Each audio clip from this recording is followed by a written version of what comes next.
Good evening, ladies and gentlemen. Welcome to the WGLNA Season 2 Gold League. I am your host, Quinn Sharrow, filling in tonight for Christian Toma, and to my left, you know him, you love him, David Williams. If you haven't done so already, check us out on Facebook and YouTube /WGLNA, and follow us on Twitter @WGLNA to make sure to stay in touch with the community and up to date with the tankers around you.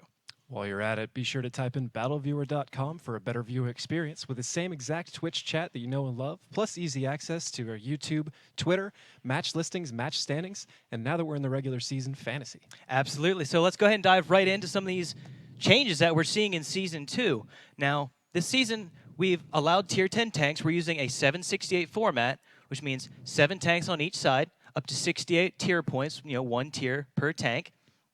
And both sides of the battle will be attack and defense.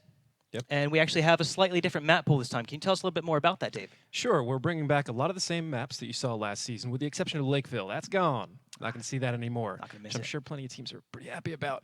So we're bringing back Himmelsdorf, Ruinberg, Steps, Mines, and Ghost Town. But we're also adding in Mrlvanka, Prorovka, Cliff, and San River. So there's a lot of high-impact maps out there that I expect are going to be pretty fun to watch. Absolutely. That's fantastic. Okay, so this is the second day of the season. The first day was on December 1st. Can you tell us a little bit how those matches went? Give us a quick recap. Sure, I can do that, no problem. We started off yesterday with Simp versus, or last show I should say, with Simp versus 07. Two veteran teams squaring off. Simp took that to a tiebreaker and won 5-4. That match was followed by Noble versus Caller Wanted. Caller Wanted was able to take one game off the reigning season champs with a score of 5-1 in favor of Noble, followed by High Voltage versus Ping 999. High Voltage somewhat predictably shut them out with a 5-0, and that's kind of a rough welcome to the league, but it doesn't mean anything yet, so that's a very difficult opponent to face. And the night was closed out by Yo versus WGLNA, with Yo taking them 5-2 with a near-flawless performance on Ruinberg. Yes, those were actually some incredible matches that we had. But with every new season means, of course, new prizes. And as everyone should know by now, you can head on over to Fantasy WGL to check out the Fantasy League. But, tell us and the viewers a little bit more about how the fantasy works. Sure. Not only Fantasy WGL. Let's talk about Vulcan.com right now. We've actually partnered with Vulcan for more betting and more chances to win prizes. So go over to Vulcan.com and enter the code World of Tanks to see what that's all about. But for the regular fantasy that we're all used to at this point, we've added even more prizes. We've got nightly prizes, quarterly prizes, half season, end of season, and bonus event like a perfect score or top score for the night. Right.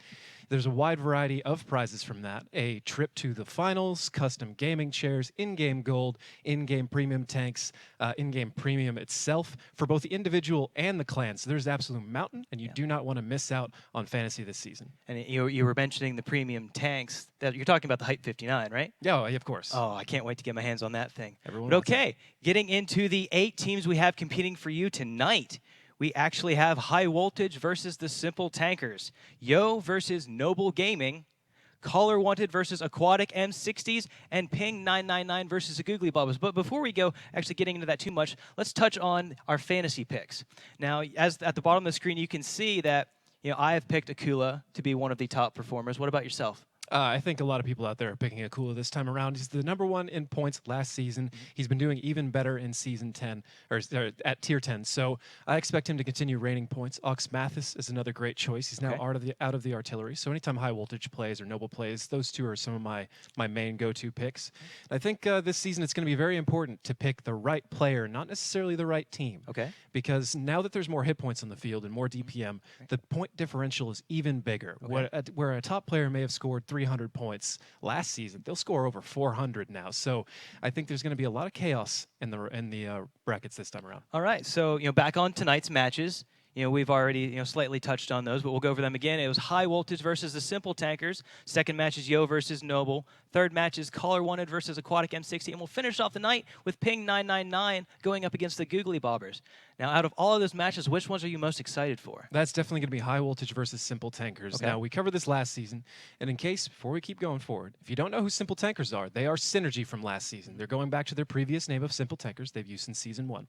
So I expect that to be an interesting match. match. Both teams are veteran teams. Simple Tankers actually has some of their former players on High Voltage, so perhaps there's a little bit at stake here. And I just want to see how both of these teams have adapted to the new format. Oh, fantastic. As far as for myself, I'm going to have to go with Yo and Noble. Now, I've been a Noble fan since I saw them, take last, season 1 championship, and you really just can't beat the team icon for Yo. You just can't. It's awesome. No, that's the best. All right. Well, guys, that will do it for our pre-game show. Our first match of the night will be coming up right after this, but if you have not locked in your fantasy picks, you still have time. Go ahead and do that now.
Well done, son.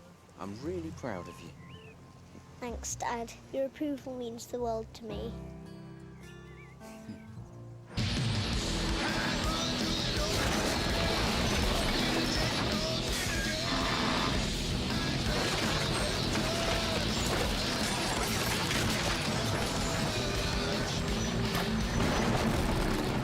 Oh, I love tanks. Yeah?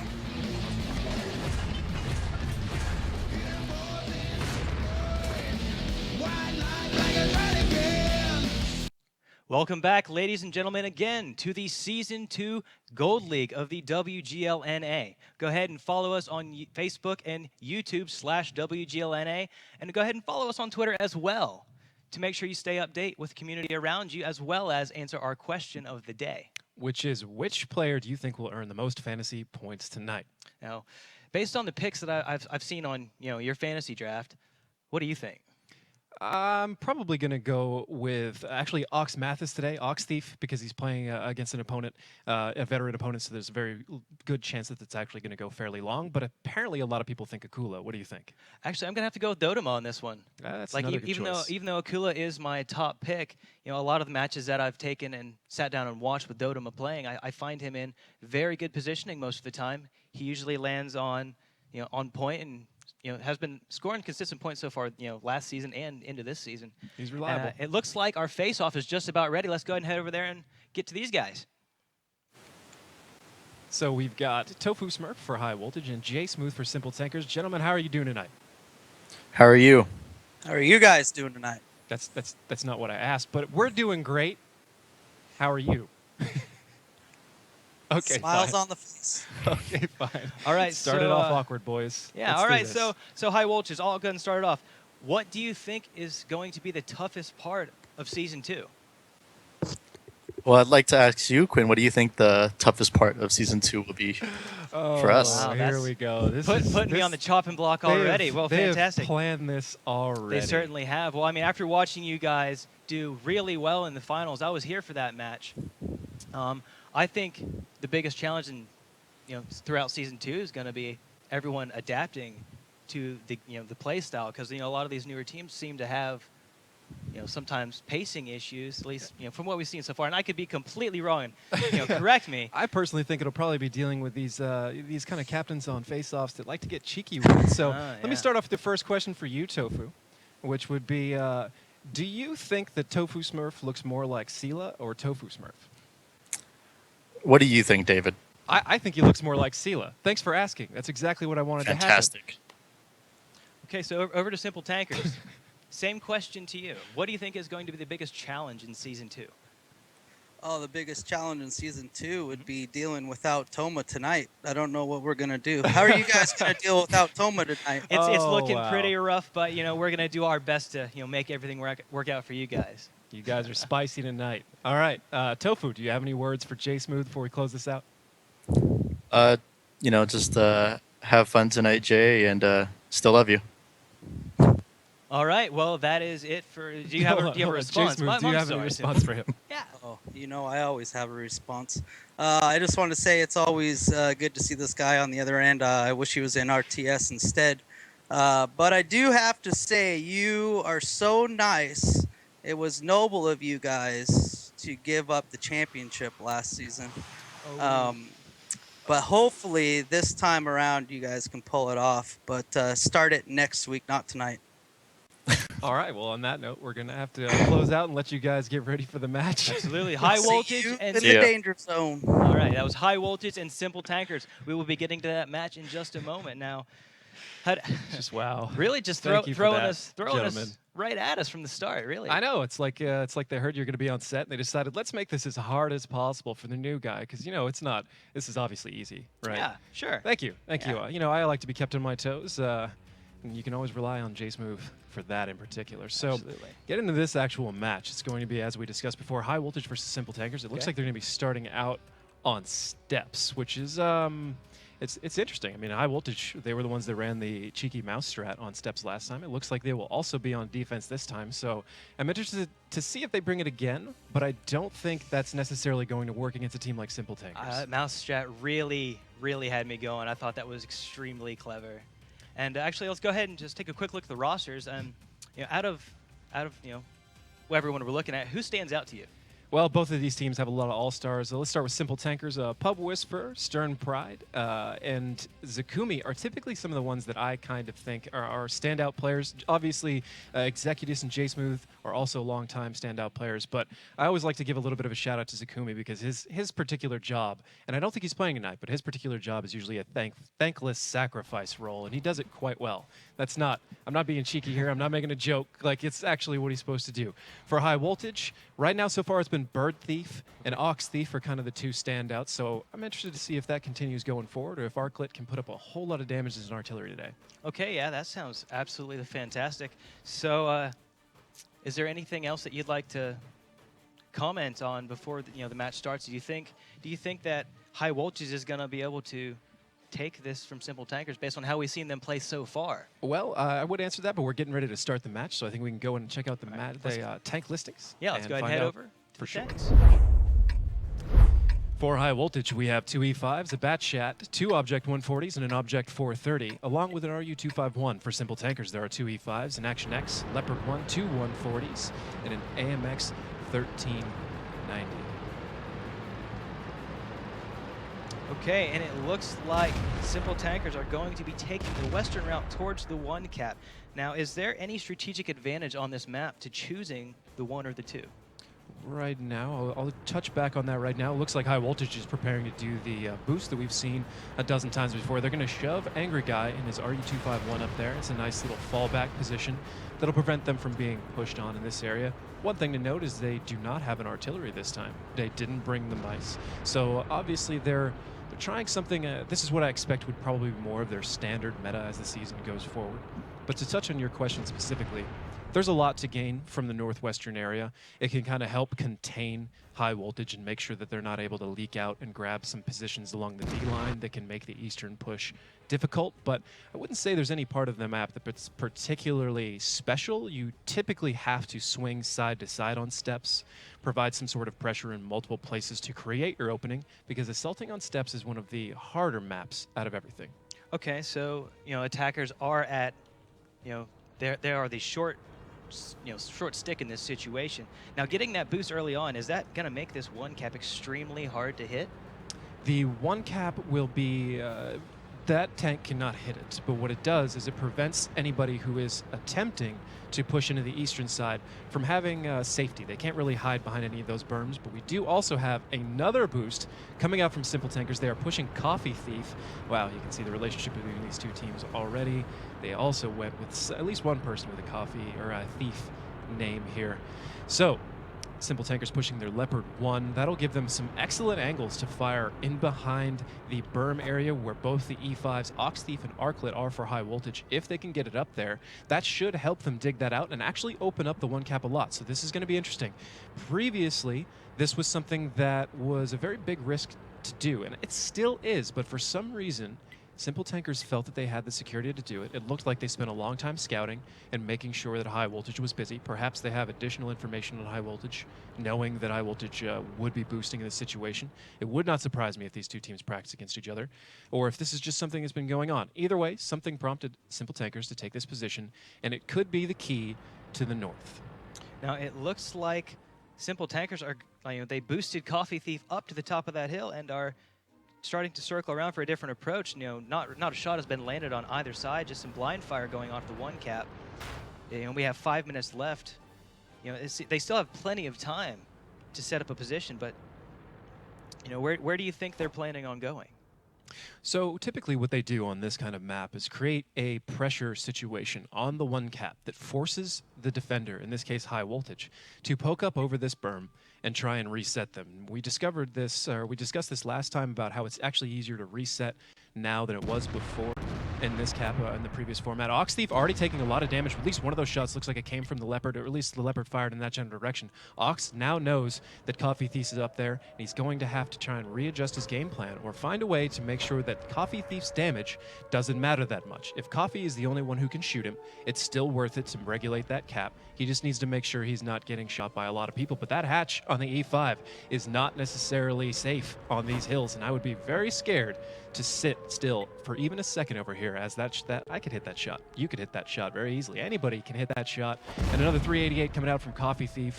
And Ox looking like he's going to have to back off. High voltage may need to readjust and reevaluate their game plan, as this is starting to open up and soften up a nice push for Simple Tankers. If they can take both of those E5s about another 100, 200 meters to get close to high voltage's E5s, they could easily swing those mediums in and create a tank-on-tank fight, at which currently Simple Tankers has an HP advantage. So we're seeing some interesting moves from Simple Tankers, showing a nice mastery of the map so far.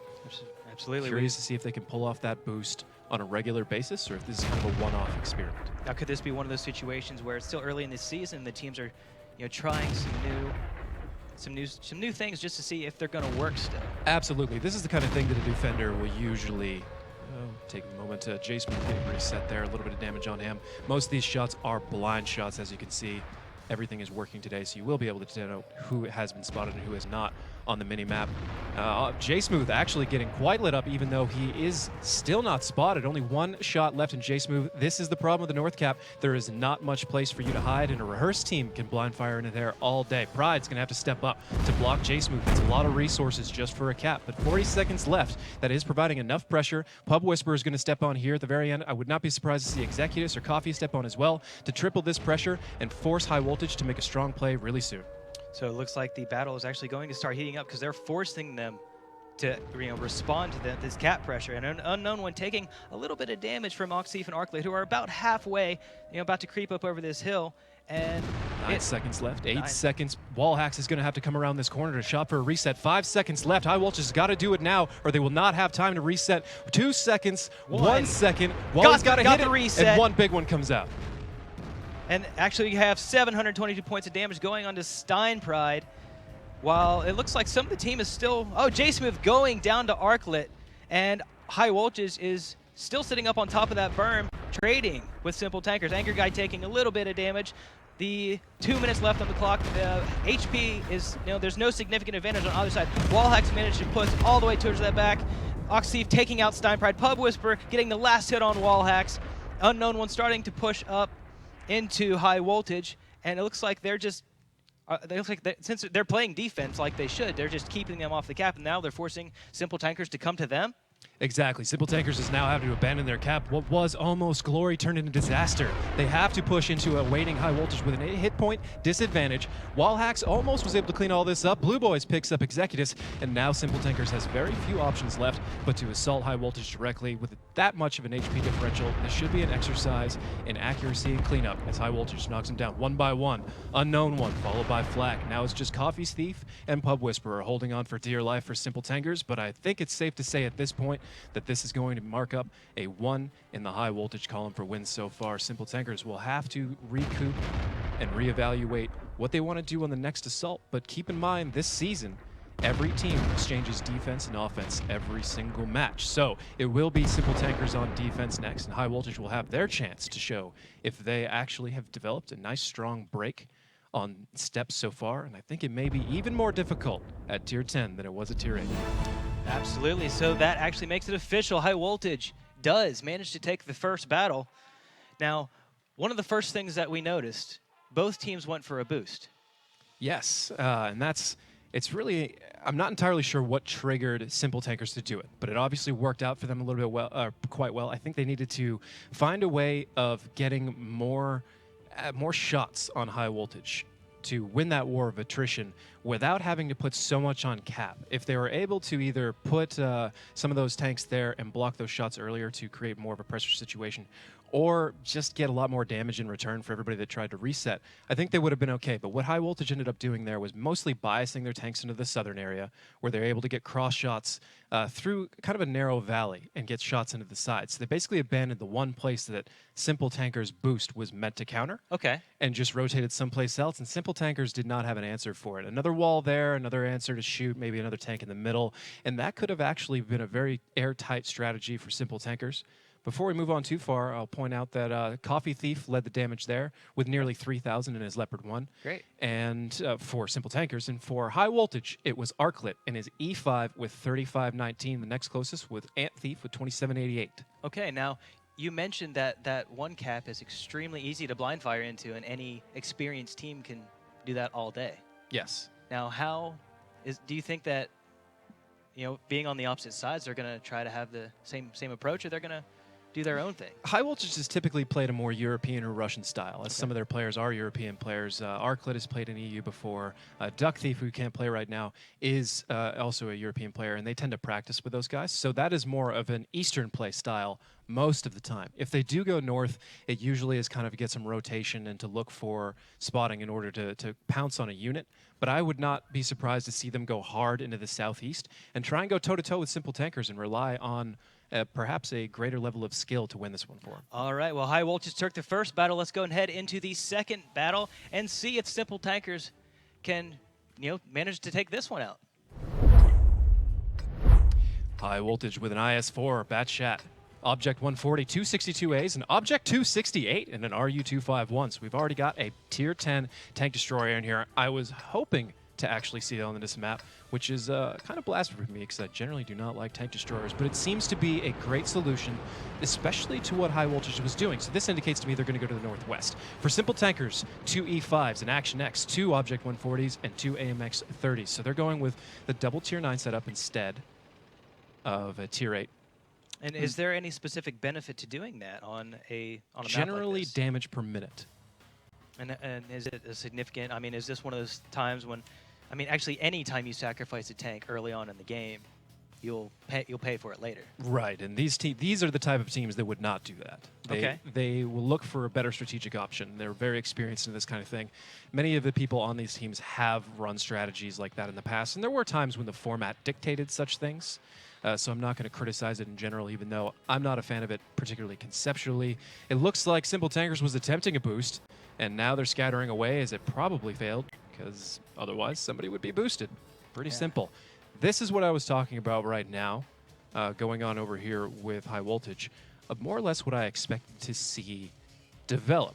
And I think we have switched from the 2 cap being the most likely cap to the 1 cap actually being great on this map, as this Object 268, once Arclit gets into position, if he can find one, and I'm interested to know where it is. It wouldn't surprise me to be somewhere on the tracks where he can get the highest elevation.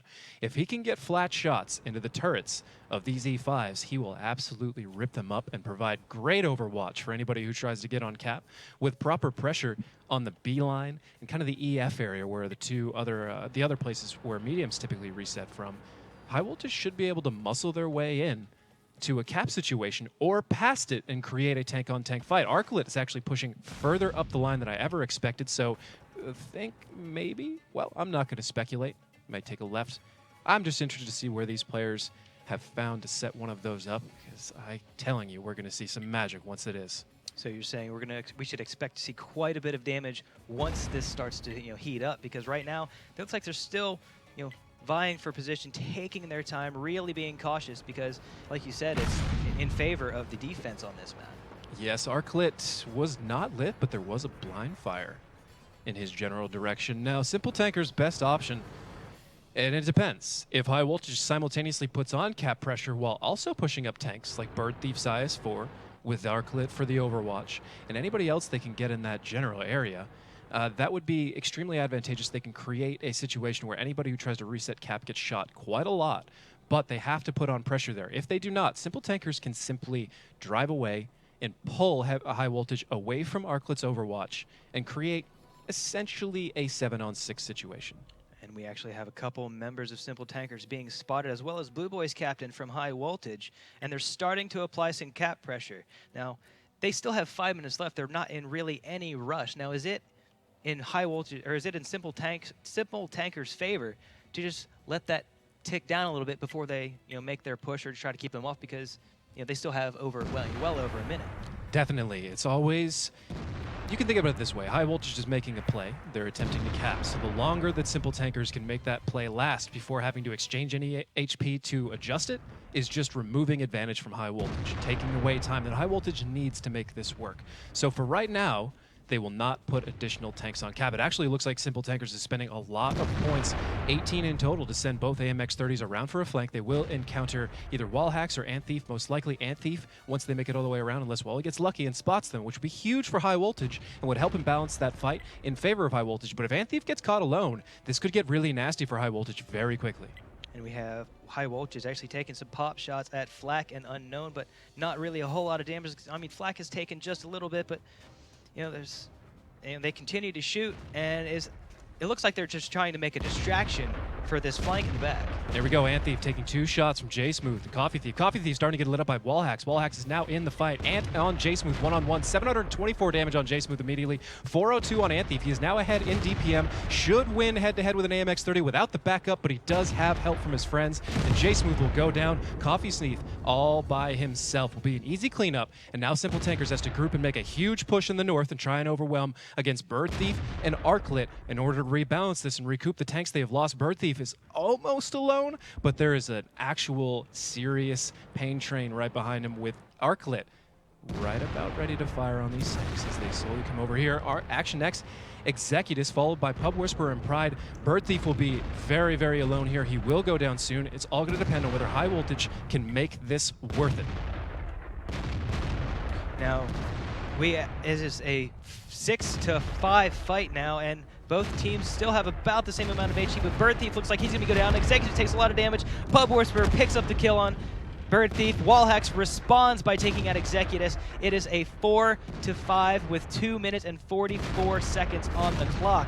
Arclit still landing some amazing shots, and Simple Tankers looks like they're starting to make their way down into High Voltage. This is actually a very good situation for Simple Tankers for the most part. Arclit cannot hit these 2 Object 140s, but he can suppress anybody else from helping them. So it's 2 62As against 2 140s, and the 62As are very low, and the 140s are not. If the rest of Simple Tankers can overwatch and support on those 62As and let their 140s take out Arclit, they could be back in this fight, but they don't need to make any crazy movements right now. They're on defense. They have well, they actually just lost a little bit of their health advantage as another tank has gone down. Blue Boys and Wallhacks are going to try and jump on these E5s, and this could be everything High Voltage needs to close this out.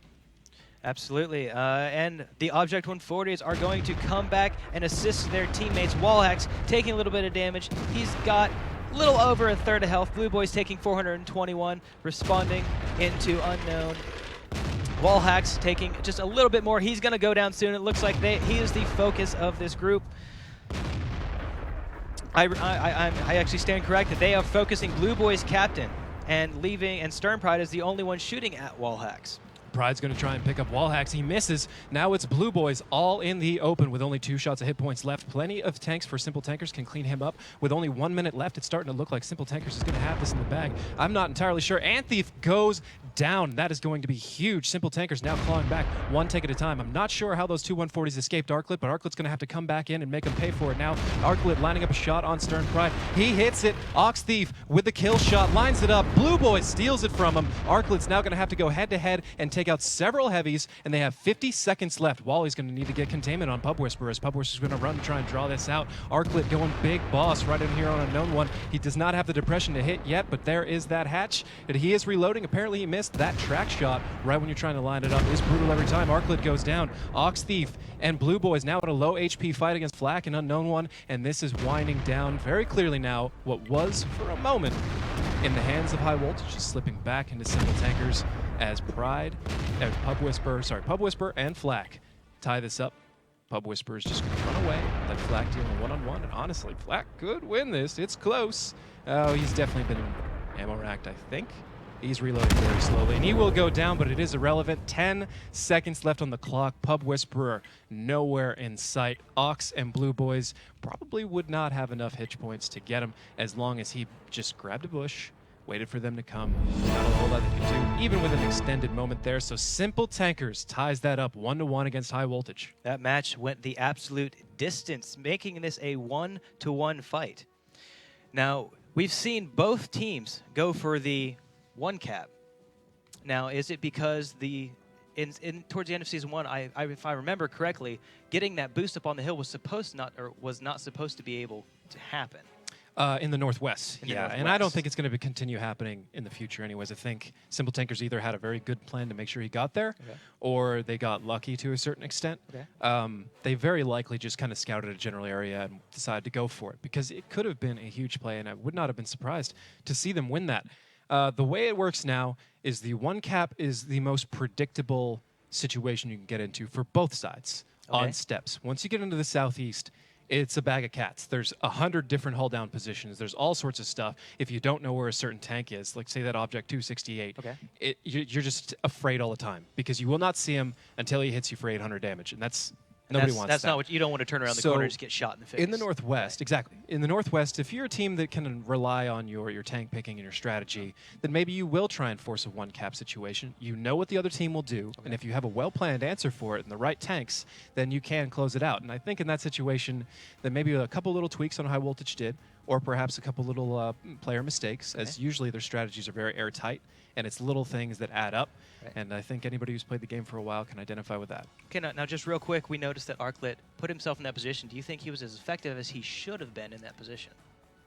Mostly. I mean, he had top damage on his team, which we're getting ready to start another match, so we'll have to retouch on that again. Let's go ahead and But get I think over that was a great position. I think there may be some other ones worth evaluating, but that one was certainly fantastic. All right. Well, let's go ahead and get over to the next match. It is tied up 1-1, High Voltage versus Simple Tankers. Let's go ahead and see what we have for our tanks. For High Voltage, we have an FE215B, 2 E5s, a Bat Shot, an Object 140, a T54, and an FE3805 Arclit back in the Arty. In case anybody doesn't know, Arclit loves artillery and tank destroyers, so he is getting to play everything he wants tonight. Simple Tankers and 2 E5s, an Action X, 2 140s, an STB, and an AMX 1390. The captain himself driving that one. I've got to say, I would probably do the same. It's very useful as a captain to be a somewhat expendable tank, and we're not going to split hairs about that anymore. We've done that plenty. But it's a tank that gets a lot of vision, so it can take that risk. And as a captain, I always enjoyed being in that situation, because rather than ask somebody or try and decipher somebody, like, where are you getting spotted from, they would just say they're getting spotted, and I would drive over there and figure it out myself, which makes it a lot easier. But at this level of play, sometimes you can't wait that long. Right now, Simple Tankers grouping up with a lot of these tanks getting ready to shove into the southeastern area and take High Voltage on head-to-head, they're going to probably put J-Smooth on cap to create a double pressure situation that J-Smooth has to be dealt with, which will require one of the actual tanks for High Voltage to go deal with it, and they already cannot do that. Artillery could be the answer for here in the southwest. Simple Tankers starting to set up. Angry Guys starting to get shots into this area. Simple Tankers are going to have to go big time in order to catch these tanks out, in particular Blue Boys, somewhere in the open. Ox Thief and Bird Thief are going to back him up.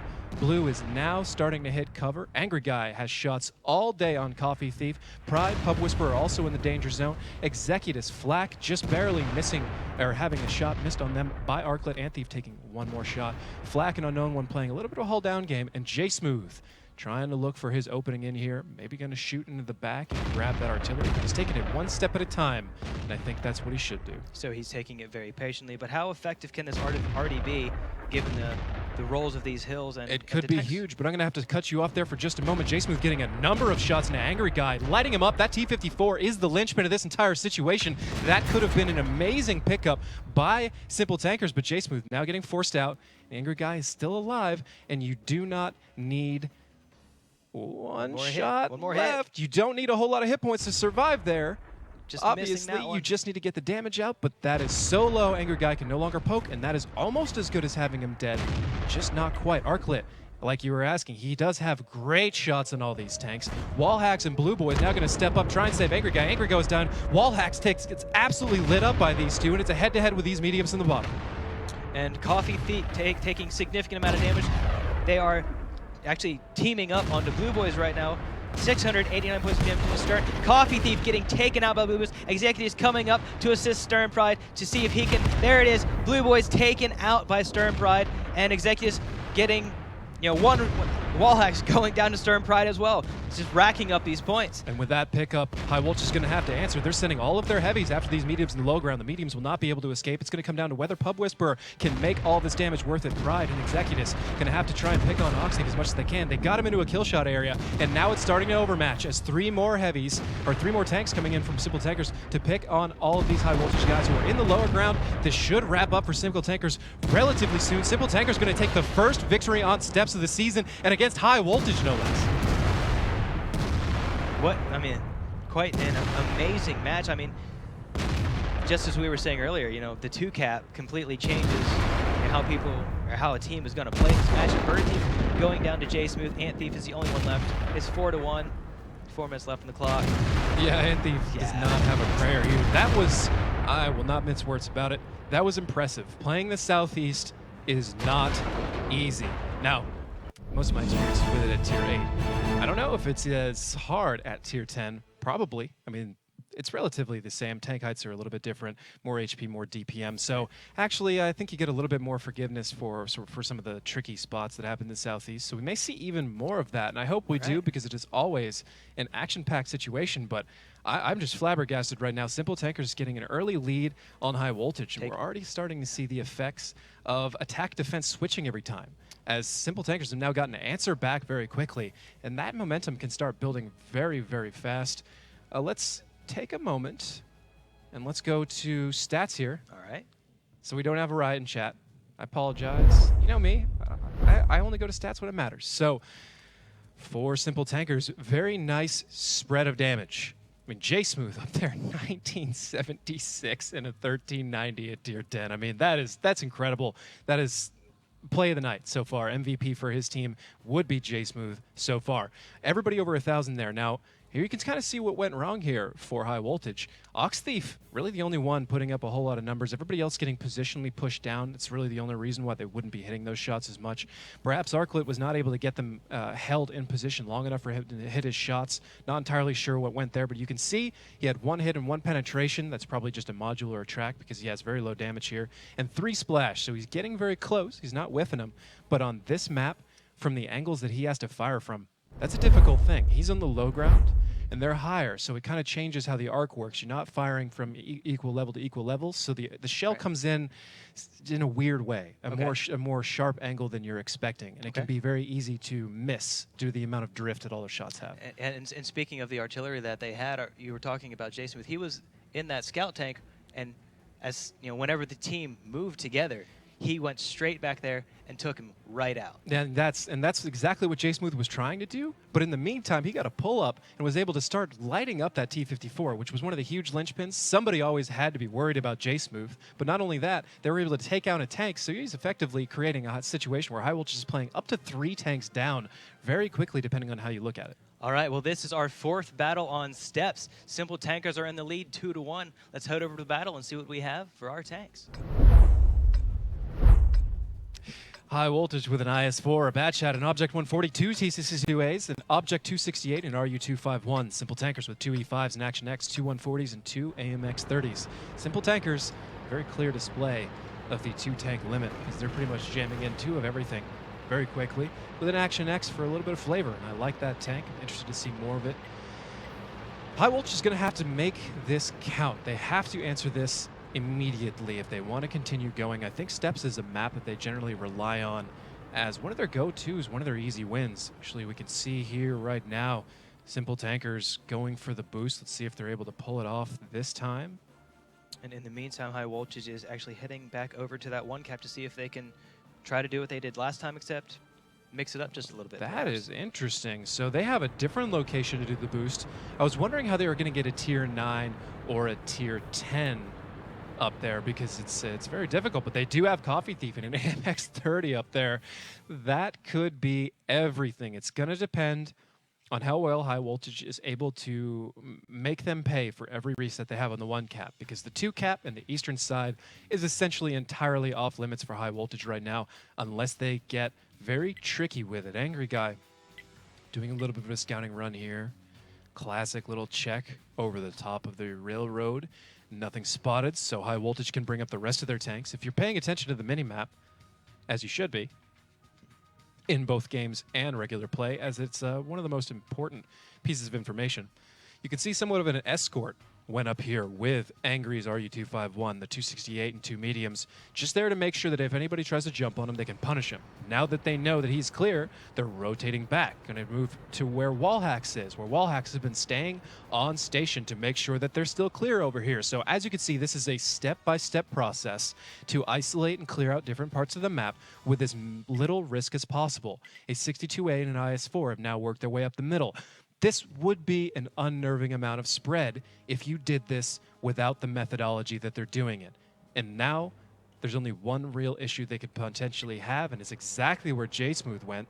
I'm a little bit concerned for them, but it's going to... We'll see if Simple Tankers can actually capitalize on J Smooth's position or not. Traditionally, a lot of teams kind of leave that guy in the southeast hanging out to dry a little bit too long. He could be everything they need, and they just take too long to get him. And as long as the team on the offense doesn't waste time and they just go after him, it doesn't tend to be that big of a deal and can often actually be a nice pickup for them. But as it is, looks like Arclit has already seen him, taking 1 shot at J Smooth. J Smooth's just going to kind of dance out of here. He's already gotten the intelligence he needs.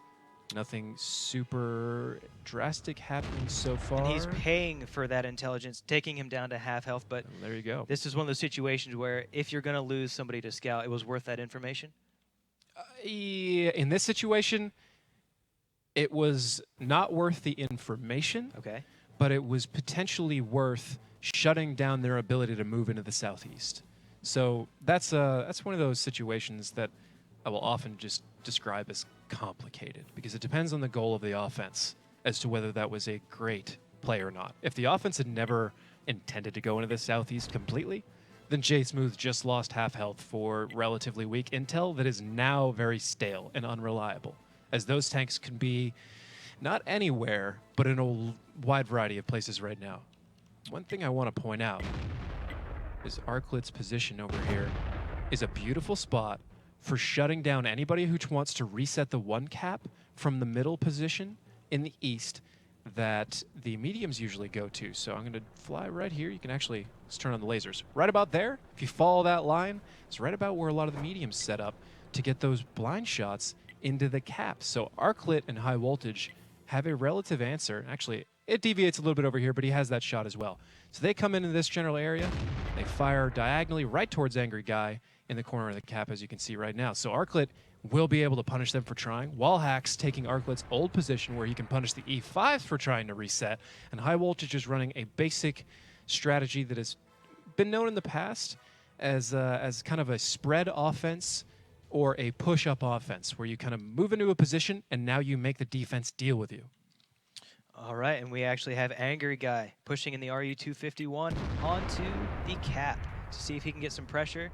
And, you know, it's still a pretty even fight. You know, not a whole lot has gone down, but they have only just over 3 minutes left, and a lot of their tanks are still scattered now. What's the best approach for this? I mean, they're going to have to make a move soon, or they're going to have to stack some tanks on there. Simple Tankers should be investigating their options right now. There is an AMX-30. J-Smooth is getting a little bit too close to Arclit. Now, if he gets in behind Arclit, there is nothing there to save Arclit from J-Smooth. But Arclit's not a bad driver in the 268. And the 268 is a good enough tank to be able to take down an AMX-30 at 900 hit points.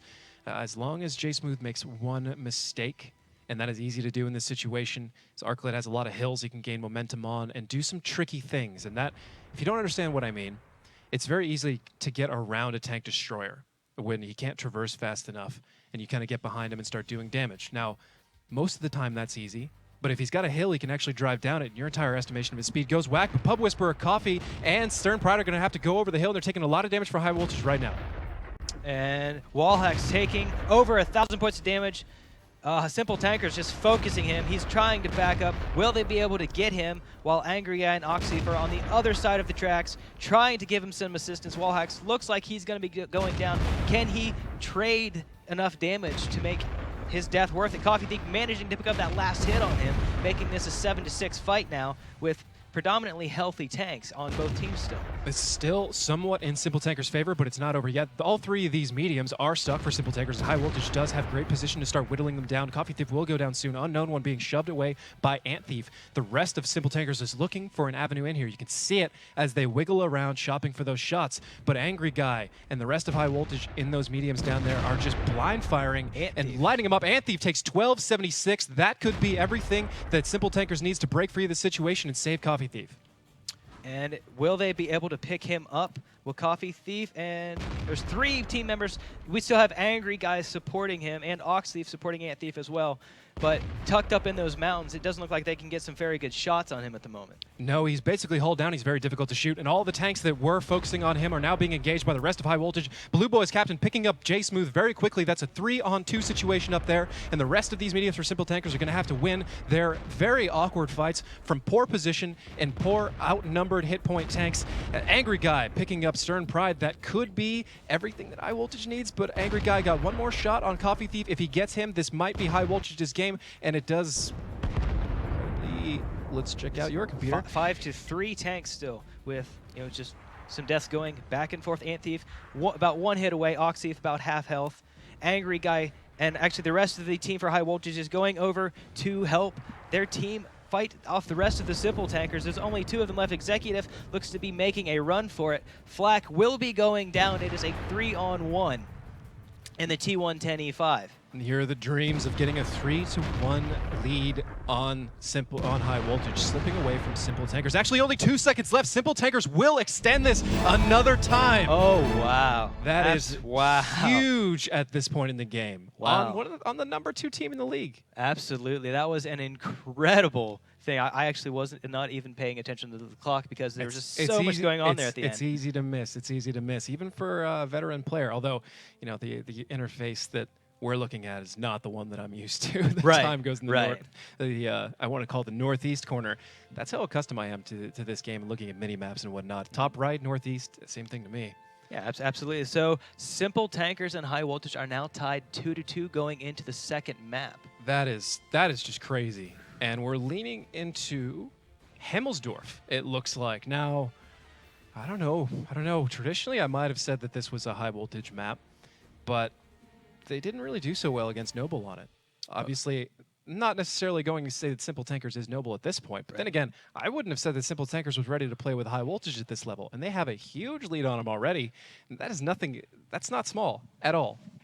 Well, I mean, this is something that you're saying, even though they've been around for many, many seasons and they're back up into the Gold League now, you still have two extremely experienced teams. Yes. So they've played yes. these maps hundreds, if not thousands of times by now. And we talked about it all last season. The only thing that stood in Simple Tankers' way was Simple Tankers itself. When they were playing confident, and I think they kind of get in their own head and they look at it like, oh, High Voltage, these are the guys. Some of them have been beating us for seasons. Okay. But they needed to step back and realize that was seasons ago. This is now, especially in a new format, and they're pulling it through. They started to find their pacing last season. And they've clearly kept it going. They will be starting on defense on Himmelsdorf. So as long as they've got everything nice and airtight on this map, on defense, I would expect to win. I'm not sure about whether I would expect to win against High Voltage. Okay. But as so far with the way they've been playing, I think I'm going to have to make it another 4-1 lead for High Voltage so far. Hopefully I didn't just give them the Caster's Curse. A 4-1 lead, but we're at 2-2 right now. It's 3-1. Is it 3-1? Should be. I got that wrong. Unless I'm losing my I mind. thought we tied the back up 2-2. Nope. All right. Simple Tankers should have taken that last one as they danced away as the time was running out. Oh, you're right. Sorry, everyone. It is a 3-1 in favor of High Voltage. Indeed. Indeed. Indeed. Indeed. Well, it looks like we have a battle getting ready to go here, so let's jump in and check out what we have for tanks. For High Voltage, just loading into two 50Bs, an E100 and FE215B, two IS-7s, and a 1390 driven by Angry Guy, a man who I have frequently praised as one of the best scouts in WGLNA right now. Got a great one in his hands. Simple Tankers with a 50B and E100, two FE215Bs, an IS-4, an AMX 5120, and an Object 432. That tank is always confusing. It's like, wait, is that two 430s or a 432? I say, don't worry about it. Just look at the screen, because there's no way I can say that'll be clear. A lot of High Voltage, all of High Voltage, gonna go hard over the 0 line. If we see Simple Tankers do things that most teams have been doing, Going up over this hill and trying to just they are barrel not. down the I one was going line? to say similar. I was going to say that if they gone down the 1-2 and did a spread, it was actually going to open up High Voltage to barrel down the 0 line, which I think is what you were talking about. High Voltage on offense in this situation. Simple Tankers spread to actually shut down that exact type of offense, or at least it looks like that's what they are attempting to do. But in reality, right now, they're essentially looking at High Voltage and saying, I will sacrifice a J-Smooth to you if you blitz down this line. J-Smooth will not be able to escape this if they get to this corner. I never like playing this forward on a corner because the corner always feels safe until you realize you're actually really far away from safety once they get to your corner. So you may get 2 shots out, 3 shots out. J-Smooth actually seeing it coming, runs away just in time. He will not take any damage in the crossing, and that is going to be huge. He did take an early turn. 1 shot from Bird Thief. Blue Boy's captain could have capitalized and made even more damage, but J-Smooth's going to kind of sash away and just barely escape what could have been an utter catastrophe. Ruth and Carlisle is the only one in cap. Flack and Pride are going to have to come back to stop this. Ant Thief and Arclit are going to try and create a vanguard for somebody to get on cap. Most likely Angry Guy in the 1390. The rest of Simple Tankers is already geared up to barrel right down the 8 line and hit him in the side. Looks This like might they're just sitting there be- waiting on him. Exactly, and they know what High Voltage is doing right now. So what we are about to see is whether Simple Tankers' plan will work or not, because they clearly have this all scheduled out. All right, I have Ruthven in the 215B. And he's just sitting there waiting to poke around, and this gives him a proximity scout, even if one of the other, the other members of the team are not able to see them. Oh, An Angry Guy goes getting down. very quickly, just completely destroyed by Stern Pride. Ruthven still just on that corner, while Wallhacks trying to fire down at Stern Pride. Just he's tucked in nicely behind that wall. We've seen this be a pretty good defensive position for the teams on defense here. Yeah, that's an absolute catastrophe for High Voltage. They needed Angry Guy for this entire strategy to work. Octhief actually getting some cheeky shots in from the hill onto the backside of these guys in the 8 line. But it doesn't matter. These 2 IS-7s cannot cap out High Voltage. Ruthven, Pride, Flack, somebody will reset them. So they're just Just like biding their that. time. No big deal. It's on High Voltage to find their avenue in. But I don't see them making any quick rotations here. They're trying to group up and find the way they're going to imbalance this fight. The best angle, honestly, There isn't one. This is a terrible situation to be in, and it is far more on Simple Tankers to lose this than High Voltage to win it. What I mean by that is Simple Tankers is going to have to make several mistakes while High Voltage makes great plays for High Voltage to dig themselves out of this grave. And we are already looking at a 4-1 lead for High Voltage. Maybe I'm calling it early, but I don't see any answers to this. I'm just going to see these IS-7s die slowly. High Voltage doesn't appear to have an answer for it either. I'm utterly flabbergasted why they are not trying to make a more aggressive move on here, because they have to know there's no way this is going to work right now. The two most exposed players for Simple Tankers are Coffee Thief and Unknown One. It's not a good fight to have, but it's certainly better than letting a hull down IS-4 rip you up, a reverse-angled FV-215B get pot shots on you all day. Something has got to happen. High Voltage is waiting far too long, and I'm starting to wonder if perhaps there's a little bit of chaos in their communications, because somebody should have made a decision by now for a team with this much veterancy. Yeah, absolutely, because it looks like they have soaked up an awful lot of damage just getting to where they have, and it doesn't look like they've made a whole lot of progress getting down there. It's just, the two IS-7s just, trying to keep a little pressure on that cap, but it looks like they're just, Simple Tankers are in an excellent position right now. Yeah, let's take a little bit of a look. Okay. At what's going on here. So, actually, it looks like Ruthven getting lit up for 2,100 points of damage. There it is. Gets focus fire. Will they be able to pick him up? No, he makes it back to the safety of the corner.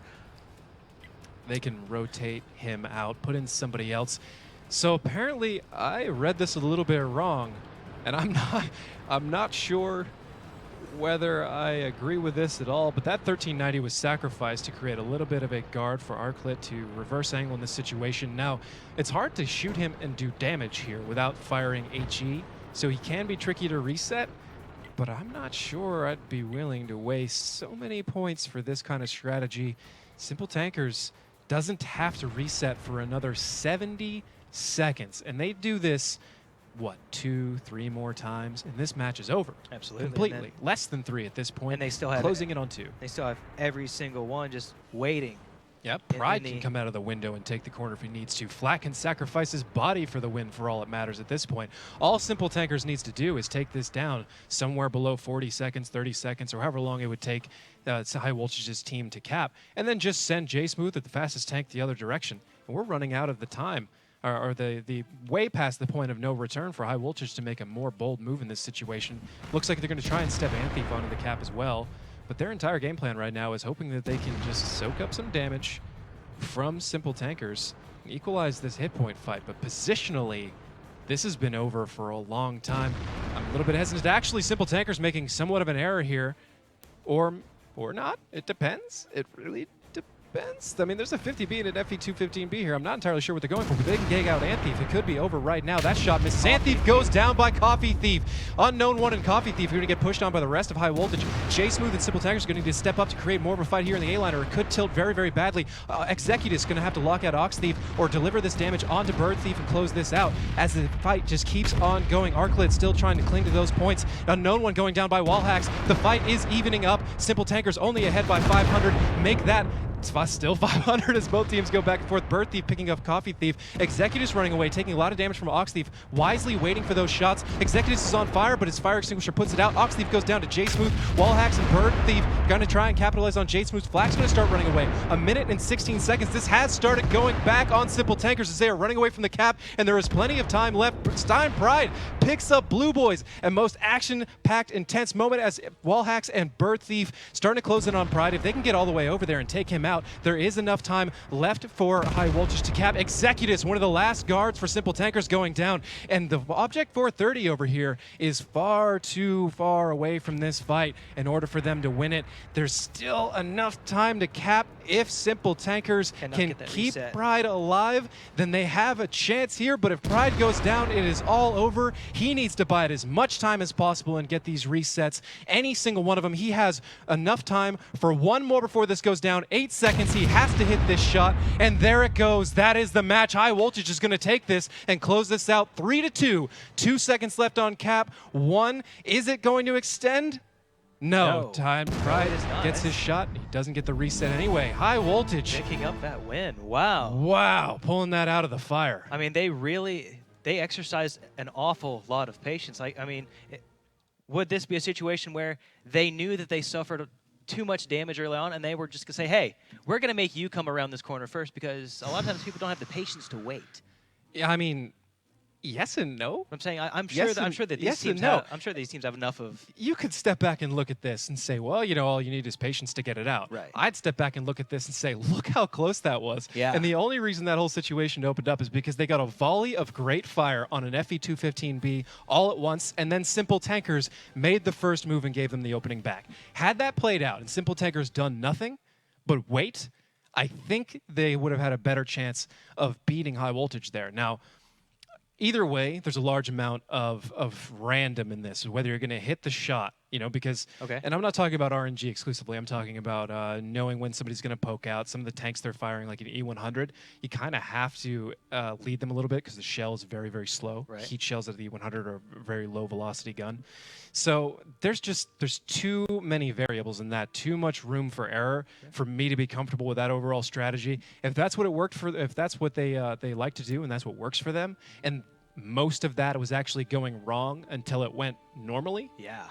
then I can kind of see that. And what I mean by that is if they usually would have killed that FE215B faster, Okay. then this strategy has a certain amount of merit. But if that happens even 50% of the time, it would make me super uncomfortable to play that strategy. Okay. Super uncomfortable. Well, awesome. I'd have to say they are certainly showing why they're in this season and competing in the Gold League after that one. Let's take a moment. I don't think we have enough time to go to stats, but I'll call it out. Ox Thief firing 10 times, penetrating 9 of those in the 50B. His standoff play, the way he kind of pulled back, waited for his right moment to come back, was everything that High Voltage needed to pull that out of the situation they were in. Without him, that could have gone even worse. So that came down to just. Ox Thief making a great play and getting a good pickup Absolutely. right when it mattered. All right, our second battle on Himmelsdorf is about to begin. Let's head on down there and see what we have for our tanks.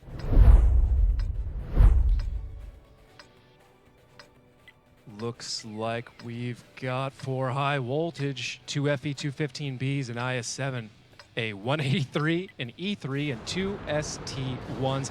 For for Simple Tankers, we have a 113, an AMX 50B, an FE215B, 2 IS-7s, an E5, and a Borsig. All right, and it looks like High Voltage is going to go ahead and start splitting up. It looks like they're going to try to maybe scout out this western section of the map, kind of like we've seen in a couple other matches, because the courtyard approach is one of the two ways across there. Yes, right now, Simple Tankers just going to opt for a different look, as you said. They're going to kind of push up into the 8-line area, simultaneously extending across the K in order to find their avenue into this fight. And They do have a certain amount of pressure on Hill, so I would consider this a spread offense. They're gathering intelligence. They'll see where they can go. And they have to be very careful about it because that 183 can light them up if they catch the wrong corner at the wrong time. Simple Tankers is just going with a very, very classic Northwestern camp strategy. This is a very difficult thing to break. It's been run for seasons.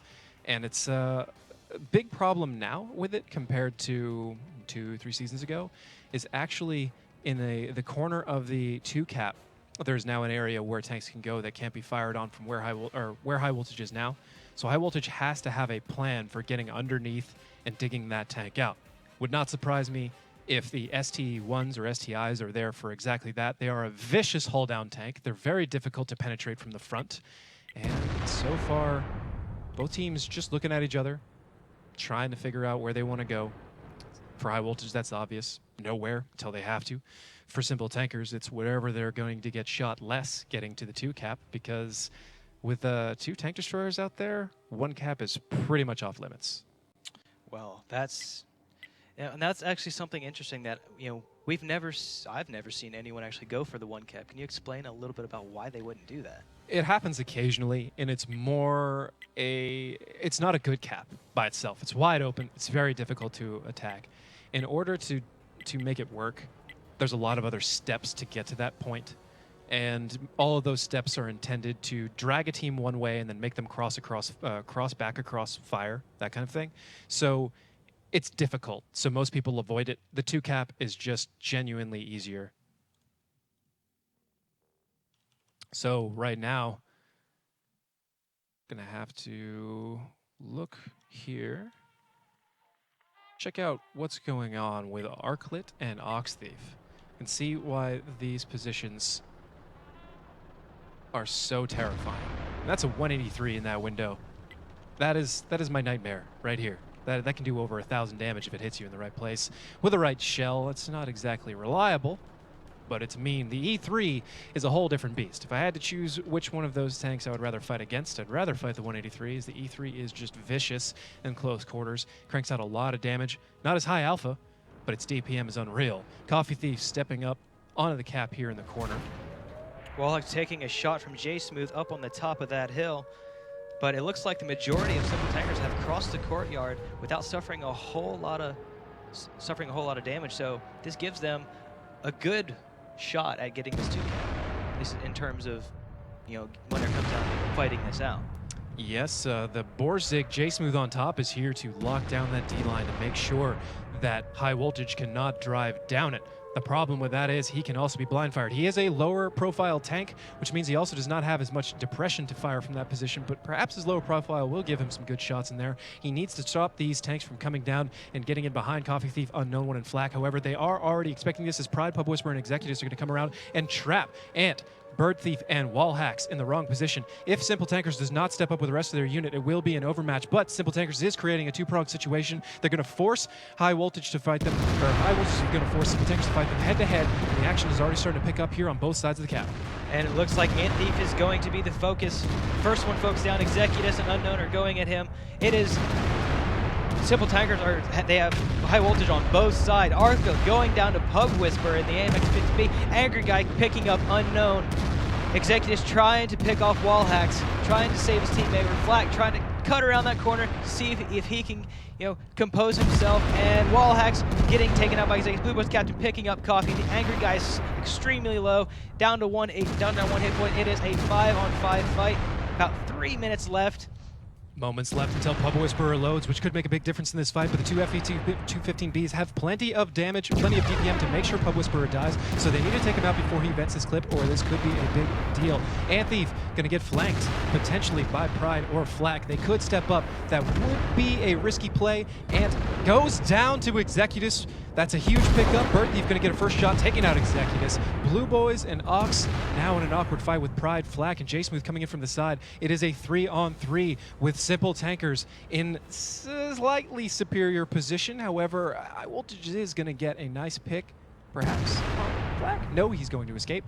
Starting to drag this out. If J-Smooth is able to get in here and land even a single shot on this, he could put it in a neighborhood where both Stein and Flak could pick it up.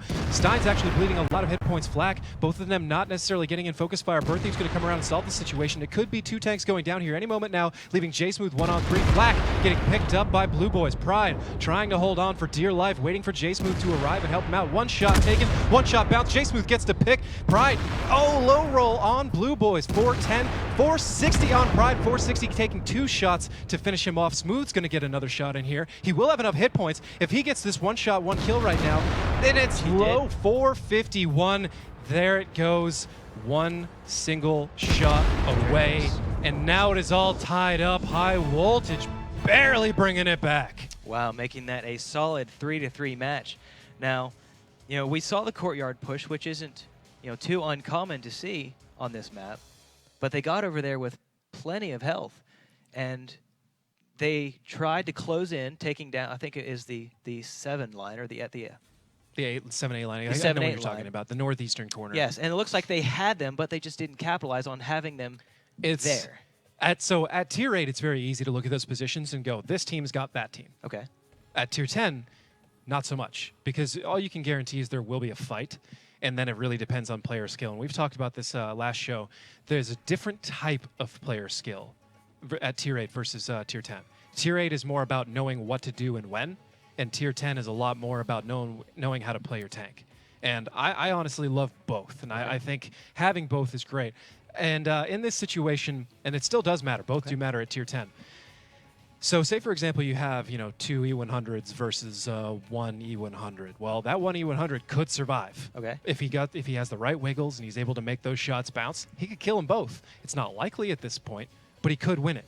At Tier 8, If it's 2 IS-3s versus 1 IS-3, I'd be like, it's pretty much guaranteed the 2 IS-3s are going to win. It'd be a miracle if one was able to kill them both. So you get into this position on this map, and it basically just comes down to who works better as a team, a little bit of positional stuff, and who hits their shots. Right now, High Voltage closed it out by hitting their shots. Both Bird Thief and Blue Boys breaking 3,000, 3,600 for Blue and 3,640 for Bird Thief, with a combined 5 kills between the two.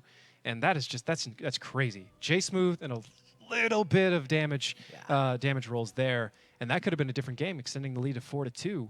But as it is, 3-3, rolling into the third match on Himmelsdorf. Absolutely. So when that match heated up and got right to, the heat of the battle, whenever High Voltage closed in on Simple and caught them in that line. Yeah, that's everything went down. Then J Smooth came down the hill. Yes, and in that situation, J Smooth, he came down as quickly as he could. He tried to take the right angles. Perhaps staying in the 8 line would have been better. Okay. You could go back and look at that. And like I said, there's just if he had just gotten a better roll. All so right. Here we go. Well, the next match is ready. Let's head on over see what we have for our tanks. For High Voltage, we have a 50B and E100, two 215Bs, two IS-7s, and an AMX 1390. For Simple Tankers, we have an AMX 50B, an E100, two FE 215Bs, an IS-4, AMX 5120, and a VK 4502B. Oh man, I want to call that by a very particular nickname, but none of you would get it, so I'm just going to... No, it's going to happen. It's going to happen. In case you don't know, the VK 4502, among certain circles, is also known as the banana phone. Banana phone. Yep. What's the banana phone? We'll take a look at it. We'll take a look at it. Well, it's a song, and I don't want to derail too long here, but it's a song that me and Jackie Rudo would sing while playing this. We usually turn the turret around for maximum reception and dial home. Anyways, we've wasted enough time on my own personal nickname for this tank. Flak, it's a great tank, honestly. It's got a lot of frontal armor. It's got a rear turret, which means it can do reverse angling quite well. The only problem is its turret face is pretty easy to pen at this tier with a lot of these guys. Even if they're getting a couple bounces, they can just switch to heat and just drill it. No big deal. So Flak is he's in a pretty good position. He can overwatch a lot of the one line. It's going to be tricky if there is a head-to-head fight for Flak to really get involved in it, but once he is, it'll be night and day the difference as soon as he shows up. Coffee Thief already taken a little bit of damage as he's playing the 8-line standoff game against Ant Thief. Battle of the Thieves. Apparently there is no honor among these two. Coffee Thief, he's just trying to bait a shot at him. And this with this flat turret, and he gets penetrated. That's a mistake, Coffee Thief. I was about to use you as an example of what to do, and you failed me. So right here, you can see how he is reverse angling. And this is what the opponent sees. A slightly angled turret face. You cannot penetrate that at this angle. Just can't be done. So he's trying to bait a shot out of Ant, and then as soon as Ant fires, then he can turn his turret, and then he holds the corner. So it's all about whoever has the loaded gun can lock that corner down. The other guy who pokes takes the damage, but Coffee Thief is getting ruined by Ant on this corner. And an IS-7 versus an E100. Honestly, I'd rather be the IS-7 in this situation as well, but if Coffee does make a connection on Ant, it will be a large amount of damage, assuming it penetrates. But right now, High Voltage can just wait while Ant potentially opens this up. I mean, I would spend as much time, well, maybe not as much time, but I'd spend maybe another 30 seconds trying to bleed damage on Coffee Thief between making a move here. High Voltage does also have Ox on top of the hill. And we actually have High Voltage making a bold move across the center of this courtyard, pretty much uncontested, and they'll get to the other side. That's great. It's going to get another side shot into Coffee Thief. Now, this is the downside of the E100. At certain angles, this tank's a monster, and in pub matches, it's great. I love it. It's one of my favorite tanks to play. But once he gets here, all Arclet and Bird Thief are going to see are a giant flat side of the turret, and they can pen that all day. And, if it was a different tank, he might be a little bit too low to shoot over those berms. But right now, Bird's going to get plenty of easy shots on Coffee Thief. He's probably just going to take his time to make sure there's nobody else that can really punish him. And he probably wait for this 50B Ox to get in this position where he can overwatch him. So we're about to see kind of how this works. Stein actually... Ox right here. Here we go. So Ox can fire down this line at anybody who appears further down the road. Oh, well, no. Bird and the rest are actually just going to give it up. Just interesting to me. Perhaps they got timing they need to take care of. I don't know. That was going to be a free pickup on Coffee Thief. Actually, no. Ant has moved away while I was spending too much time talking about it. So that plan is abandoned. They are going to put pressure on the 1 cap. And, oh, the team is moving in. Arclit is going up right next to the other side of the wall on Stein, taking, just start trading a little bit of hits. Bird Thief is beginning to move up. The rest of the team is slowly nudging towards that 1 cap. And Angry Guy has been putting a little bit of pressure on, forcing high voltage. They're forcing Simple Tankers into responding. Simple Tankers took the initial defense of the 2 cap, thinking that's probably where they're going to go again. Ruth and Carlisle and Executus now backing up Pride. Pride getting peppered by Bird Thief and Arclit. Now, Arclit's position is always an enticing one to go to, but there is actually a gap right here between the buildings that Pride could continuously use, but Arclit knows that he's backing up. Now it's going to be an overmatch situation as the rest of Simple Tankers are going to go ham to try and pick up Arclit. But there's only 5 seconds left on cap, so they've got to get a reset on Angry Guy or any of these other people in order to stay in the fight. Our Simple Tankers are going to go as hard as possible. There is the reset all the way up to 20, back down to 5, 4, 3, 2, and another reset coming out of Flack, and you can see exactly why he is here, but he is taking a boatload of damage in return. High Voltage knows this. They know exactly what they're doing in this situation. Ox Thief's going to come down and finish off J-Smooth, violently likely come in and try and pick off Coffee Thief. This is no longer about the cap. This is a brawl to see who wins. 5,000 damage lead for High Voltage, so I gotta be honest, it's starting to look real bad for Simple Tankers with both cap pressure and a damage differential to deal with, and they are very separated. Ox with 3 shots left could take out Coffee Thief entirely by himself. The rest of High Voltage will simply need to push up at that point. 1 cross shot on Pride bounces. Pride himself missing a shot. Executus actually making a big, bold move, trying to move on to Ox Thief. He could take him out here. Ox is going to have to run and get support from the rest of his team, but Executus does have him dead to rights. Executus needs to rock these shots in, and he'll get a free 50B. Flack and Ruth and Carlisle picking up Angry Guy and starting to twick back into Simple Tankers' hands, even though there's a 3K difference. Ox Thief barely making an escape on Executus. Executus holding that 1 shot. He is actually getting tracked by Ant Thief. Ant Thief does a lot more damage to him. Executus had to let it go. Ox is still alive. That's a huge mistake on Simple Tankers' part, but there's nothing they could do about it. Ox is loaded. He'll go finish off Executus right now, and High Voltage will step up 1 by 1 and just clean up what is left. Ruthven going down for Simple Tankers, Wall Hacks, and Ant Thief. Moving up to take out Unknown One. Blue Boys casually going to have a head-to-head with Flack here as Ox cleans up Executus. I'm sure Ox is sitting there chuckling. Well, he almost had me, and it just didn't work out. Wall Hacks taking out Unknown One. And now High Voltage takes a lead for the first time tonight. 4-3, so that will actually take us into the 4th battle on Himmelsdorf. They are really taking this one the distance, aren't they? Well, if Simple Tankers can pick one up, then yeah, we'll go all the way. On to a tiebreaker, which will be on Himmelsdorf. So either way, this match ends on Himmelsdorf tonight. Let's check out the stats. We've got the time, we've got the desire, and we don't want to riot, so let's do it. Blue Boys leading off. High Voltage here with 13 shots, 12 hits, 8 penetrations for a grand total of 32-47. Ox right behind him, raking in the points for my fantasy team. Another 9 for 10. He's just on fire in the 50B, and I love the 50B. It is not as hard to hit your shots as it is in a 5100, but that's still impressive. Ant Thief right behind him with another 3,000. Pretty much the whole team just racking it up. But you can see on Executus and Unknown One are kind of lead off for their team, but we're getting ready to get into a match relatively soon. So how are you liking your first night here, checking out all this crazy action? It is certainly proving to be fun to watch. I love being a part of these matches. I mean, there's nothing like watching the battle live, even like the viewers stream it. But being up here and just being in control of the camera and seeing the battle unfold, you can see how the flow goes. Yeah, it's a different feeling of time. Yeah. You know what I mean? And it's the same for the players as it is for us in this situation. And I feel confident saying that because I've done them both. But in a battle, a 8-minute battle like that could feel like 40 minutes or it could feel like 30 seconds. And it just depends. And it's the same for us up here. But we've got at least one more. Okay. So let's go ahead and check out what we've got for tanks. Absolutely. For High Voltage, we have 2 FE215Bs and IS-7. An FE215B 183, otherwise known as the Death Star, a T110E3, and 2 ST1s. Simple Tankers with 113 and 50B, an FE215B, 2 IS-7s, and E3, and a Roomba, Borsig, Waffentrager, whatever you want to call it. It's getting so confusing these days with so many German tanks name the same thing. And actually, you know, there's like 19 different 110s and whatnot. I'm not going to get into it. You know what? If we ever say anything, we call a tank by a certain name, feel free to hit me up on Twitter and tell me, I don't like that name. I don't want the 183 called anything other than the Death Star. We'll hear you. We'll tabulate the votes, and we'll see what we're going to do in the future.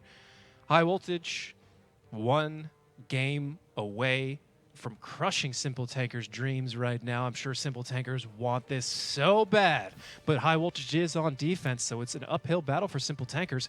However, if they do take this one, then that actually, no, it will go to a tiebreaker, and we'll have to see who will get the defense on that. So potentially for Simple Tankers, they might have to do it twice in a row. If somebody who knows can let us know exactly who would end up on the tiebreaker, that would be great. But until then, Pub Whisperer and J-Smooth working the hill. This is the exact same opening movements we saw from Simple Tankers last time. Now, is this one of those situations where the team has their strategies planned and they're like, we'll go here, and then based on what we see here, step B? Exactly. You can basically, you know, if any of you do computer code or you're just familiar with logic and if-then statements, it's basically a gigantic logic tree. It's like, we go here, if we see this, we do this. If we see this, we do this. And each one of those moments branches into 2 or 3 different possibilities. And by the end, there's probably, I don't know, 30, 40 different things you could possibly do on a map based on your just that one initial opening move. That's not the entire strategy for the map. That's all the different results of what can happen just from how you move in the very beginning, which is one of the most important parts. You're gathering intelligence, you're establishing map control, and from there, you're trying to use both of those things to gain more of both. And it looks like the Simple Tankers are creeping their way across the courtyard. Not a single shot has gone off against them, and it looks like they're going to get over there fairly unscathed. Yep. And High Voltage potentially wanting that to happen. Wallhax was lit, so he did back off. He didn't want to take damage. I agree with that. His tank alone would not be enough on the 8 line, and he would probably take too much damage in return. So that is a situation that a lot of worse players than Wallhax would not have handled correctly. They would have poked because they're too greedy and they want that one shot, and they would have gotten lit up in return and potentially lost the entire match. So Wallhax showing great discipline there. One of the potential callers on the team. He called often in previous matches in different teams and on this one. So he is showing off that knowledge right now as Bird Thief and Ant Thief are going to start moving down the D line. So very similar set of responses from High Voltage as last time, except this time I think they're going to hope that it works out a little bit better. They did win last time, but it was by a hair. So Simple Tankers, both teams actually doing the exact same thing and trying to make it work a little bit better. Bird Thief taking a lot of damage on the D line as Simple Tankers has camped on this position from the hill far more than they did last time and paying out a lot more damage in spades this time. But High Voltage making all 3 of these tanks over to try and reset Coffee Thief. Pride on No One and Flak are going to make them pay for it. Too many shots bouncing off Angry Guy to really make that a deal. Arclit getting 1 shot in, taking his time, and it bounces on Coffee Thief. That is huge. That is a tank down for far too long in this situation.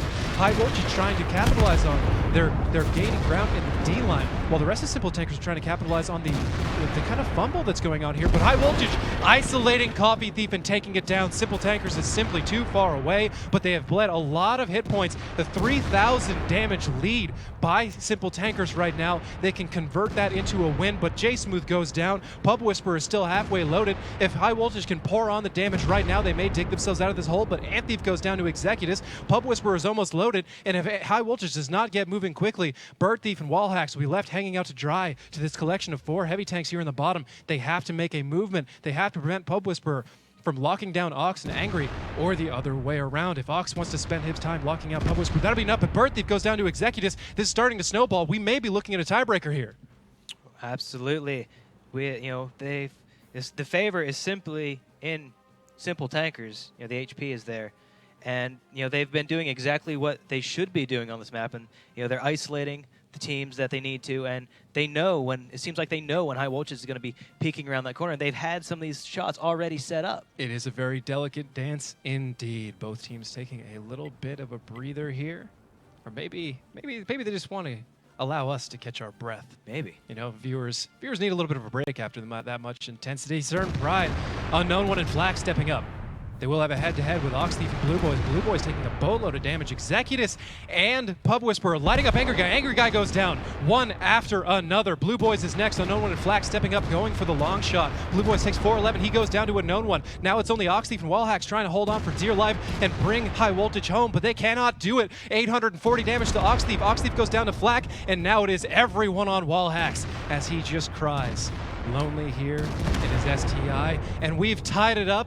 And we're going back to Himmelsdorf to find out who is best tonight. But wow, I did not expect to see this. Especially on Himmelsdorf being, the 2-cap being, the easier one to defend. Yeah, absolutely. We've got a moment. I'm sure they're going to need a moment to kind of figure out exactly who did the most damage, who had the fastest cap. Actually, it's just who had the fastest cap in the situation, right? Because I think at least one team won on cap. Simple Tankers did. Simple Tankers, Simple yes. Tankers did. So it will be Simple Tankers choosing sides, I believe. Okay. Which they're probably going to pick defense, even though they've been doing better on offense so far on Himmelsdorf, so maybe they don't want to. But we have a moment. Let's go to stats to check out exactly what happened there. Executus. That just, wow. I'm going to jam print screen for a moment.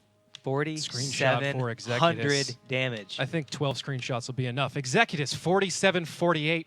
Pretty sure you're now the damage leader in WGLNA, and you've earned it with 12 shots, 12 hits, and 12 penetrations. I'd need to do the math to make sure all those penetrated for damage, but I'm pretty sure they did. That's pretty crazy. Pub Whisperer following him up with 27-23, which is a huge number on its own, but it just looks so inferior to Executus right now. Executus nailed it. Simple Tankers, I'm just getting word, did pick defense.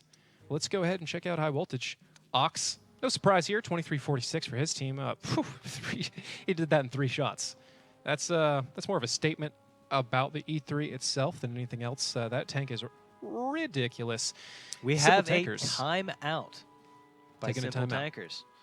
So, actually, this is a really good opportunity that I think everyone at WGLNA may appreciate. It's the holiday season, and I wonder if they've considered bringing out a whole line of holiday tanks, like, a light tank Rudolph and medium tank Reindeer, and maybe even a heavy tank Santa.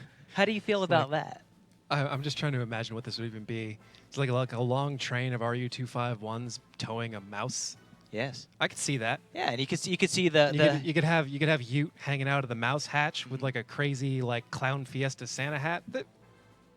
Yeah, and the you're entire taking notes, turret Organic. would rotate just with Santa Claus with like a rocket It launcher. just fires Absolutely. presents at people. Absolutely. And this entire crew is elves. I think we've gone along enough Absolutely. with this idea, but 10 of 10. 10 of 10. So we're actually Nice going to job. be going into a tiebreaker. That Yeah. was not a situation I was expecting to see again on the first match of the night, like we saw this Tuesday night. With what was it, Simpin 07? Sure. It was also on Himmelsdorf. Yes. And very similar situation in general. I think it's worth talking about. Why would Simple Tankers take a timeout in this situation? So, Okay. really, it's just to make sure they've got their entire strategy airtight. Okay. Take a little breather. Perhaps make High Voltage a little bit more nervous. Put them on ice. Okay. As we know, although I don't really think this would be a nice situation to ice them, as it's mostly Simple Tankers that would be on fire right now. But they could be breaking out something brand new. They could have a strat and they just want to go back. Because sometimes this is what happens. You get into a situation like this and you're like, wow, I didn't expect to need that strategy that's only half done. Right. And that we've finished, but we've never practiced. But I think we need it. So then you sit down, you take a timeout, you look at it, you talk about it. Or, it can always just be as simple as it's been a long game and somebody needed to walk for a minute, take a break, go to the bathroom. All Who right. knows? So in regards to the matches that we've seen, the battles we've seen so far, is another part of their process possibly going back and be like, okay, whenever we tried this approach, like going over the hill and that didn't work out, or going for the 1-cap and that didn't work out. Yeah. There's kind of an element of what you're talking about. You're talking about simultaneously like an after-action report where you figure out Right. what went wrong. Right. But there is an element of that does make sense in this situation as well, where it's like okay, the only reason this strategy was failing is because of this and this. So we're going to do it again and do this to make sure that doesn't happen. Okay. So they're slightly different styles, but they're both useful right now. All right. Well, it actually looks like our last and final match for the tiebreaker is going to happen right now. Let's go ahead and get down there and see what we have for our tanks. All right. So for high voltage on offense, we have a 50B, an E100, an FE, two FE215Bs, two IS7s. For simple tankers, we have a 50B, two FE215Bs, two IS4s, an AMX5120, and a VK4502B. The banana phone. I'm going to have to let that go. I'm sure at least one person is like, please stop calling it that. Please stop calling it that. Okay, so we're starting this match off now. Simple Tankers took defense. Now, what are they going to have to do to make this, to really pull this out? Well, quite frankly, and this may sound like somewhat of a sarcastic answer, but they just need to stop high voltage from capping. That's really it. Not bleed too many hit points, and potentially throw high voltage for a loop. Right now, high voltage looks like they're kind of adapting match to match. Right now, I think Simple Tankers is a little bit too spread out. There's a lot of firepower in the Northeast where it can get caught. Then again, the last time they did this, it barely failed, and the only reason that it looked like to me was a lot of damage went out to an FE215B very quickly. If you remember that moment, I believe it was Unknown One got completely lit up. Maybe it was Pub Whisperer. Doesn't necessarily matter who it was. I mean, when high voltage was tucked up in that northwest corner. Yes, northeast corner. Okay, yeah, you're right. But Northeast corner. we're talking about the same thing either way. So J Smooth again, doing a little bit of poking there on the 0 line. The rest of the team, both teams, taking pretty much the same positions they had last time. A lot of tanks stacking up behind the castle on top of the hill for high voltage. That looks like a 50B and two FE215Bs. While Ant Thief and Coffee Thief square off again. This time Coffee is in an IS4, and a lot of shots raining down across the map as it looks like high voltage is attempting to blind fire all the way over to where they think Flak is. Now, this is super interesting to me, as you can actually shoot all the way across the map with these guns. That is incredible. Now, There was a time, and this was a long time ago, there was a time when the shell dissipated before it hit that. So that's an interesting blind fire solution there. That's kind of a hard counter by high voltage against Simple Tankers trying to take out Flak's FV or VK4502B. But it didn't pay out. So I think that's a nice indicator, and Simple Tankers should be paying attention to this as well, that high voltage expects to go to the 1 cap and do what they did last time. That's honestly a huge broadcast moment. Unless they just want to throw a curveball, which would be genius. So we'll see what happens. So they had the 3 tanks stacked up on top of the hill to see if they could get a slight advantage, possibly picking up or getting some damage on Flak. Yes, Flak's the only reason that they struggled on that 1 cap at all last time. Okay. He was resetting him all day. He's very difficult to penetrate from the front, but from the side, easy. And from up there, all those tanks all at once, they might have been able to kill him. That's how much firepower they had up there. But right now, high voltage just looking to move all the way across the K line. Honestly, Simple Tankers knows where they are by this point. They've seen Ant Thief leave. This is exactly what happened last time. Simple Tankers needs to get a little bit more rotation to make sure that doesn't happen again. Looks like they might be gearing up to send Coffee Thief and Executus down the 8 line to get kind of a side flank or a rear flank on high voltage as they attempt to cap. That could be good if high voltage stays relatively in place. But if it doesn't, and high voltage decides to barrel up the 1-2 line, it could be a lot of separation that leads to high voltage having an advantage in an overmatch situation. All right, it looks like the final line, the final battle line in this match is being drawn as we speak. High voltage is pushing towards this 1 cap quite aggressively. Everyone is coming. The E100 is trailing behind, but is Flak going to be able to, do you see this playing out the same way as last time? I don't think anything like this is going to play out last time. Simple Tankers is taking a different approach on it than they did before. High voltage as well, as they're over-enforcing the 1-2 line. Definitely trying to make sure they take out Flak. Flak is a huge problem to them, but he's already taken 721 damage. So they brought everything they need to make sure Flak dies, which is going to be a huge pickup for them over Simple Tankers. Pub Whisperer and Pride have got to deflect both of these IS-7s while not getting lit up. This is a great play by High Voltage. High Voltage is going to force it, and right now Simple Tankers is far too spread in order to capitalize on what they've got going here. They're trying to make a flank. It looks like High Voltage Voltage was expecting something along those lines, and they're trying to overmatch and take out Flag before the rest of the team shows up. They could get Flag and Pride, and it will be a 7-on-5 if that happens. Flag has one more shot left. Pride has maybe one. Flag goes down to Ox Thief, leaving a lot of tanks with great position. High Voltage is now battling for the northwestern portion of the map, while Simple Tankers are going to come into the east and try and take out Angry Guy and potentially wall hacks, but they're in an awkward situation. The battle line has been drawn, Quinn. You are right. Down the 3 line is no man's land. If you step into the 2, you will get shot by High Voltage. If you step into the 3, you'll get lit up by Simple Tankers. Both teams battling back and forth along those 2 columns. Anthief and Arclit about to get flanked by Pub Whisperer. Pub Whisperer could be clutch here. He's got to take out Arclit. Arclit goes down to Executus. Executus is now reloading. Pub Whisperer getting lit up himself. He is on fire. 2,904 damage already. And Pub Whisperer goes down to Ox Thief. This is toe-to-toe, back and forth. Simple Tankers still technically in the lead with roughly 2,000 hit points. Coffee Thief and Wall Hacks going head-to-head. IS-4 versus FE215B and an E100 all going head-to-head. Angry Guy, 1390. He's not an issue here. Coffee Thief and Unknown will need to step up and get Wall Hacks out. Pride and Executus need to capitalize and take down Blue Boys. Anthief and Bird Thief trying to help out Wall Hacks. J-Smooth a little bit out of the fight. It is getting a little bit wombo here as High Voltage now has the hit point advantage. Simple Tankers down to 3,000. High Voltage starting to close this out, and they look like they might take it.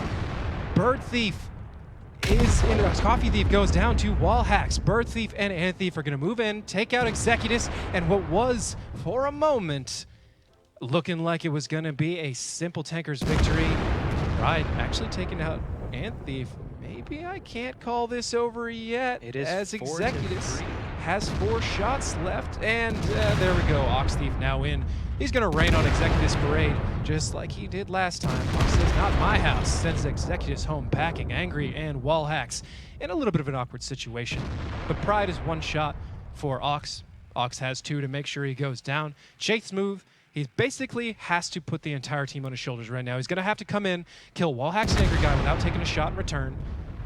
It doesn't look like he's going to be able to get that. Even if he did, he'd be going head-to-head with a fully loaded, full-health Ox in a tank that is 1 tier lower than Ox's. Unfortunately for J-Smooth and company, 1 error on their earlier defense is what's going to cost them this entire set. J-Smooth taking a shot. Looks like it was actually an HE shot from Wall Hacks. An Angry Guy, you may be wondering right now, why isn't J-Smooth shooting Angry Guy? Well, there's a wreck in the way. Ox picking up J-Smooth for a victory there, and High Voltage shaking a very close match in overtime. Absolutely. Congratulations to High Voltage. That was a fantastic tiebreaker match. Definitely, we're seeing a lot of things that I don't think we were expecting to see happen tonight. That was super close. I'm not even sure. I'd have to ask J-Smooth. Actually, no. J-Smooth usually expects to go toe-to-toe with people. He's not one of those guys who likes to think negatively.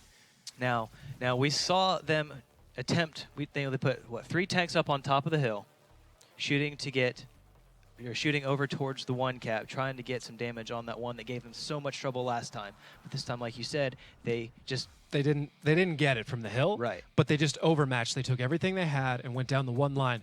I would have to say I'm going to guess that was Arclit's decision. It's a very Arclit kind of thing from what I know from him in the past. He does have the guts to do something like that, and apparently the team he has now is willing to follow him. Both of those are rare things, and it worked out for him this time. A lot of people would look at a strategy like that and think it's crazy, but it's simply DPM per HP and knowing the positions. All right. Well, that is it for the first match of the night. High Voltage taking it. We will get into match 2